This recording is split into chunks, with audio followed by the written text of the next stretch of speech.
प्रधानमंत्री ने लखनऊ में यूपी इन्वेस्टर समिट का किया उद्घाटन। कहा, दुनिया को जिस भरोसेमंद साथी की तलाश वो भारत। हरियाणा कांग्रेस विधायकों की रायपुर में बाड़ेबंदी। राज्यसभा चुनाव में क्रॉस वोटिंग का खतरा टालने के लिए छत्तीसगढ़ भेजा गया।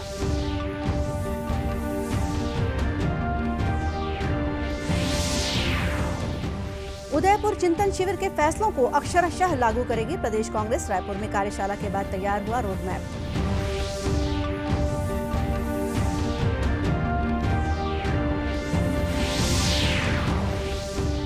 और छत्तीसगढ़ में लू चलने की चेतावनी। रायपुर, दुर्ग और बिलासपुर संभागों के जनजीवन पर पड़ेगा असर।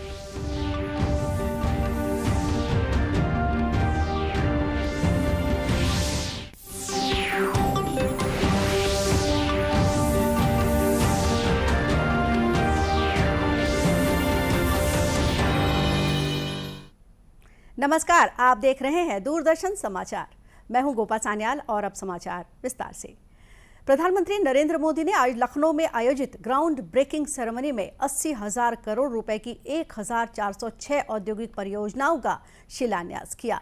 श्री मोदी ने उत्तर प्रदेश पर भरोसा करने के लिए निवेशकों का धन्यवाद किया। उन्होंने कहा कि यूपी के युवाओं की प्रतिभा, उनका संकल्प और समर्पण आपके सभी सपनों को पूरा करेगा।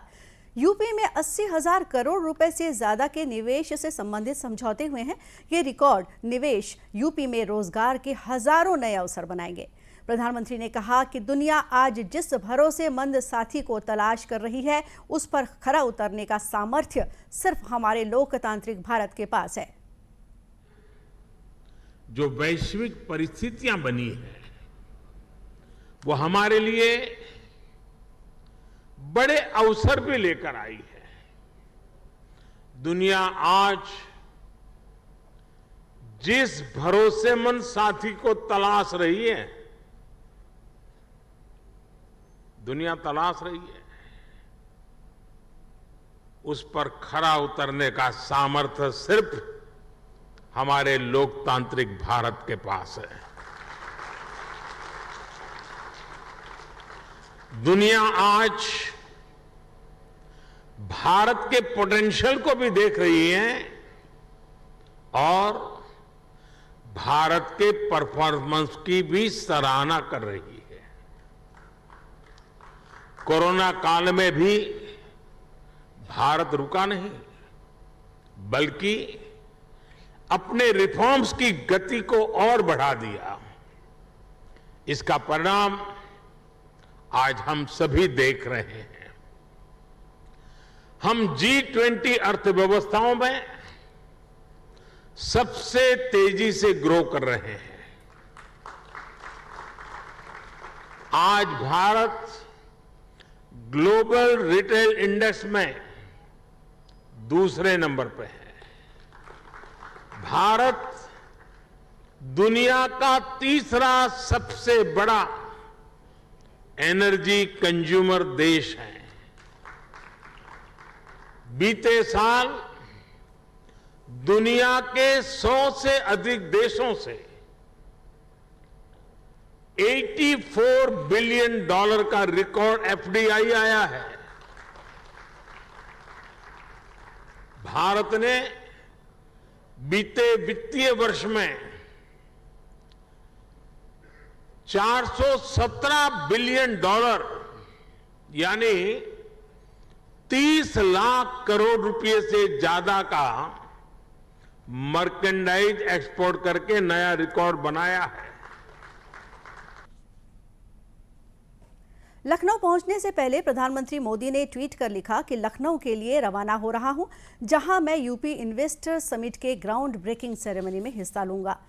कई निवेश परियोजनाओं की आधारशिला रखी जाएगी, जो यूपी में लोगों के जीवन को बदल देगी। राज्यसभा चुनाव में क्रॉस वोटिंग का खतरा टालने के लिए कांग्रेस ने हरियाणा के अपने विधायकों को रायपुर भेज दिया है। कल शाम करीब 7:15 बजे 28 विधायक और प्रदेश कांग्रेस पदाधिकारियों का दल रायपुर पहुंच गया। उन्हें भारी पुलिस सुरक्षा के बीच नवा रायपुर क्षेत्र स्थित एक होटल और एक रिसोर्ट में ठहराया गया। मुख्यमंत्री भूपेश बघेल ने भी रात को हरियाणा के विधायकों के साथ मुलाकात की। 90 विधायकों वाली हरियाणा विधानसभा में राज्यसभा की 2 सीटों के लिए चुनाव हो रहे हैं। कांग्रेस ने यहां से अजय माकन को टिकट दिया है, वहीं भाजपा ने कृष्णलाल पंवार को उम्मीदवार बनाया है। इस बीच पूर्व केंद्रीय मंत्री विनोद शर्मा के बेटे कार्तिकेय शर्मा ने निर्दलीय उम्मीदवार के तौर पर नामांकन कर दिया है। कार्तिकेय को जननायक जनता पार्टी और निर्दलियों का समर्थन हासिल है। हरियाणा में राज्यसभा में जीत के लिए 31 वोटों की जरूरत है। कांग्रेस के पास वहां 31 विधायक हैं, लेकिन कार्तिकेय शर्मा की दावेदारी ने पेच फंसा दिया है। बताया जा रहा है कि हरियाणा कांग्रेस के विधायक रायपुर से ठीक मतदान के दिन यानी 10 जून को चंडीगढ़ जाएंगे। उदयपुर चिंतन शिविर के फैसलों को लागू करने के लिए रायपुर में चल रही कांग्रेस की कार्यशाला कल शाम समाप्त हो गई। 2 दिन के इस कार्यशाला में संगठन में बदलाव का खाका तैयार हुआ है। मुख्यमंत्री भूपेश बघेल ने बताया कि एआईसीसी के निर्देश पर 2 दिन का चिंतन शिविर पूरा हो गया है। इसमें आपसी चर्चा के बाद एक रोड मैप तैयार किया गया है, जिसे लेकर पार्टी जनता के बीच जाएगी। भारतीय कांग्रेस कमेटी के निर्देश पर उदयपुर नवचिंतन शिविर में जो निष्कर्ष निकले थे, उसको क्रियान्वित करने के लिए प्रत्येक राज्य में 2 दिवसीय संकल्प शिविर का आयोजन करने का निर्देश था। उसी कड़ी में छत्तीसगढ़ में प्रदेश कांग्रेस कमेटी के द्वारा 2 दिवसीय संकल्प शिविर का आयोजन किया गया और उसमें जो एआईसीसी के निर्देश है उसे किस प्रकार से क्रियान्वित करना है और उस दिशा में 2 दिन तक के चिंतन भी हुआ है और चिंतन मनन के बाद अब पदयात्रा भी करना है। कांग्रेस के जो सिद्धांत है उसको लेकर जनता के बीच में जाना है और साथ ही सरकार की जो उपलब्धियां हैं उसे आम जनता के बीच में जाना है, जिसमें पदयात्राएं भी की जाएगी। विधानसभा स्तर पे, जिला स्तर पे, प्रदेश स्तर पे सब पदयात्राएं आयोजित की जाएगी। कांग्रेस के प्रदेश अध्यक्ष मोहन मरकाम ने कहा कि उदयपुर चिंतन शिविर के एक फैसले का अक्षरशः पालन किया जाएगा। तय हुआ है कि प्रदेश के सभी 90 विधानसभा क्षेत्रों में 75 किलोमीटर लंबी पदयात्रा निकाली जाएगी।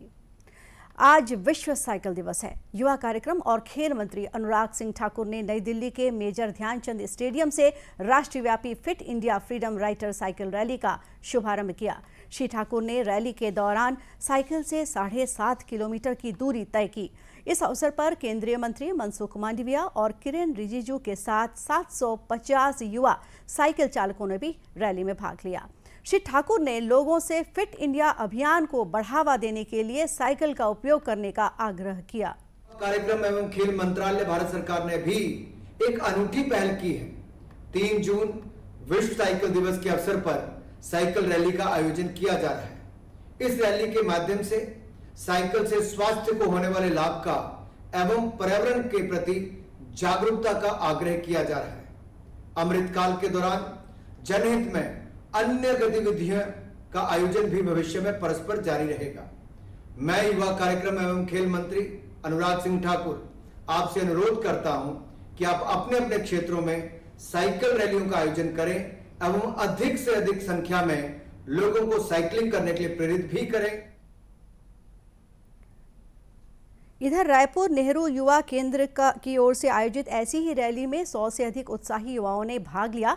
रायपुर कलेक्ट्रेट परिसर से सांसद सुनील सोनी ने इस साइकिल रैली को हरी झंडी दिखाकर रवाना किया। श्री सोनी ने कहा कि आज के इस दौर में स्वस्थ शरीर और स्वस्थ मन के लिए व्यायाम और शारीरिक गतिविधियां अत्यंत जरूरी हैं। साइकिल ऐसा माध्यम है जो न सिर्फ शरीर स्वस्थ रखेगा बल्कि पर्यावरण को भी स्वस्थ रखेगा और नए भारत का हिस्सा बनेंगे। ये 75 वर्ष आज़ादी के, इसके अंदर में हम 75 काम ऐसे करेंगे टीम के साथ में जो आने वाली पीढ़ी को सुकून दे। 75 हम नीम के, पीपल के झाड़ लगाएंगे। अपने वार्ड के अंदर में एक टीम बनाकर हम स्वच्छता अभियान चलाएंगे। इस प्रकार के जनहित के कार्यों में भागीदार बनेंगे। नेहरू युवा केंद्र संगठन ने देश भर में 75 प्रतिष्ठित स्थानों पर साइकिल रैलियां आयोजित की थी। प्रत्येक रैली में 75 प्रतिभागियों ने 7.5 किलोमीटर की दूरी तय की। छत्तीसगढ़ में एक बार फिर भीषण गर्मी का दौर शुरू हो गया है। मौसम विभाग ने अगले 48 घंटों के लिए रायपुर, दुर्ग और बिलासपुर संभाग के जिलों में लू चलने की चेतावनी जारी की है। पिछले 2 दिनों से मौसम तेजी से गर्म हुआ है। मौसम विभाग ने कल प्रदेश का अधिकतम तापमान 45.6 डिग्री सेल्सियस रिकॉर्ड किया था। ये आंकड़ा बलौदाबाजार के अर्जुनी केंद्र पर दर्ज हुआ। मौसम वैज्ञानिकों के मुताबिक ऊपरी हवा का एक चक्रीय चक्रवाती घेरा दक्षिण पूर्व उत्तर प्रदेश के ऊपर फैला हुआ है। वहीं एक द्रोणिका दक्षिण पूर्व उत्तर प्रदेश से नागालैंड तक विस्तारित है। इसकी वजह से प्रदेश में आज अधिकतम तापमान के ट्रेंड में कोई विशेष परिवर्तन होने की संभावना नहीं है। और आइए इस बारे में और अधिक बात करते हैं रायपुर मौसम विज्ञान केंद्र के वैज्ञानिक HP चंद्रा से। हेलो सर, नमस्कार। दूरदर्शन समाचार में आपका स्वागत है सर। Thank you. सर, हम आपसे ये जानना चाह रहे हैं कि भीषण गर्मी चल रही है, पूरे प्रदेश में कई जगह पर लू के हालात बन गए हैं, तो क्या अलर्ट जारी किया है मौसम विभाग ने और प्रदेशवासियों को कब तक राहत मिलने की उम्मीद है सर?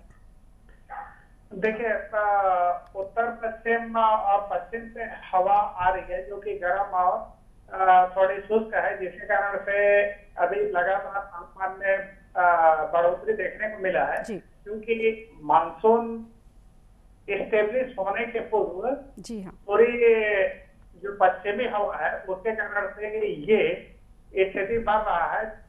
साथ ही यदि देखा जाए तो अभी टेम्परेचर है काफी ज्यादा है और अभी फिलहाल 2 से 3 दिनों तक अभी इसमें बहुत ज्यादा परिवर्तन होने लायक नहीं है, यानी कि अभी टेम्परेचर में ज्यादा गिरावट होने की चांसेस नहीं है। जी, किन स्थानों पर लू के हालात बन सकते हैं sir?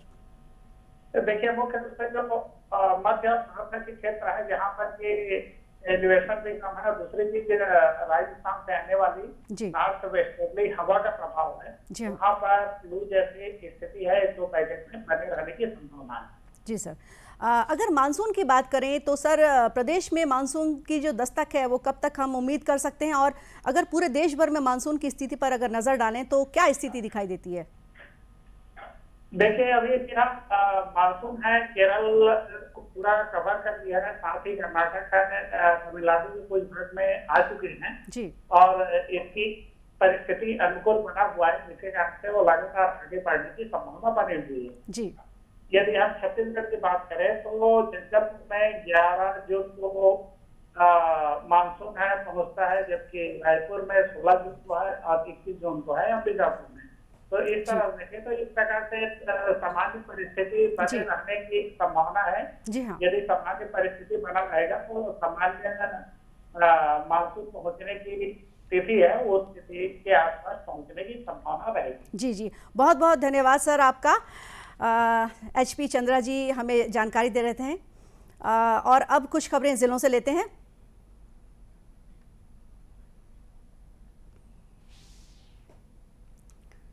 Mungeli collector doctor Gaurav Kumar Singh ने पथरिया विकास खंड के ग्राम बगबुड़वा के शासकीय प्राथमिक शाला के प्रांगण में चौपाल लगाकर ग्रामीणों की समस्याएं सुनी।